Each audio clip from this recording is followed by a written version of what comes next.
سؤال تفضل. حاج وعد، تفضل. إذا كان علي رضي الله عنه وأرضاه هو السبيل إلى دخول الجنة، ليش الله يتعبنا ويفرض علينا الخمس صلوات والزكاة وبر الوالدين والإحسان والصلاة إنه نيتك تكون صافية سنتي وإنه سؤال لطيف. تتقي من الله من الشرك الخفي والشرك الأكبر خلاص يقول لي اتبعي علي وخلاص. سؤال لطيف، كل هالعلم. سؤال لطيف وجوابي ألطف راح يكون. الآن الإنسان يقبل إسلامه بغير الشهادة لمحمد صلى الله عليه وآله؟ جواب لا. لازم تقول أشهد أن لا إله إلا الله وأشهد أن محمد رسول الله، صح؟ صحيح.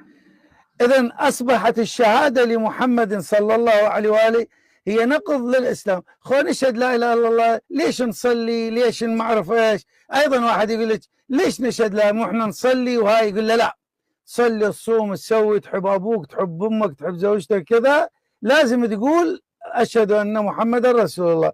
فأيضا نفس إشكالك يشكلوه اللي ضد الإسلام. أنت إشكالاتك هاي مال الإنسان ضد الإسلام، ولا ليش نصلي وليش كذا وما نقول ايضا ليش نصلي ونقول محمد رسول الله؟ خاب نصلي وما نقول محمد رسول الله. لكن هي منظومه متكامله. محمد شوف صلى الله هو نبي الرساله، لا ما له علاقه، ما له، هي المنظومه علياء. لا المنظومه الان شهدت لا اله الا الله وشهدت محمد رسول الله صلى الله عليه واله، ولكن تنكرين الصيام، تنكرين الجهاد، تنكرين الصلاة، تنكرين المعروف منه، أيضا ما مقبول.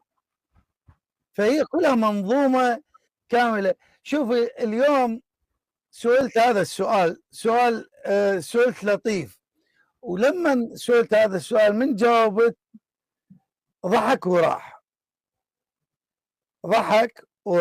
شنو سأل؟ قال لي أنت الآن بالشط بالمسبح مثلا او الشاط، تقول يا علي لو تقول للمنقذ تعال انقذني؟ راد يعني يقيم عليه الحجه. ليش تقول يا علي؟ خوف قول يا منقذ مال هذا اللي ينقذك من. فقلت له يعني اقول للمنقذ تعال.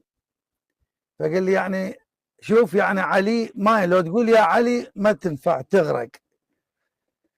فانا تدرين بيه اعطيت اياه لاميه نوويه. قلت له زين انت بنفس المسبح؟ قال ايه. قلت له موجود منقذ تقول يا الله ولا قول يا الله واترك الوقت تقول يا الله لا صح المنقذ. فهو ضحك وراح.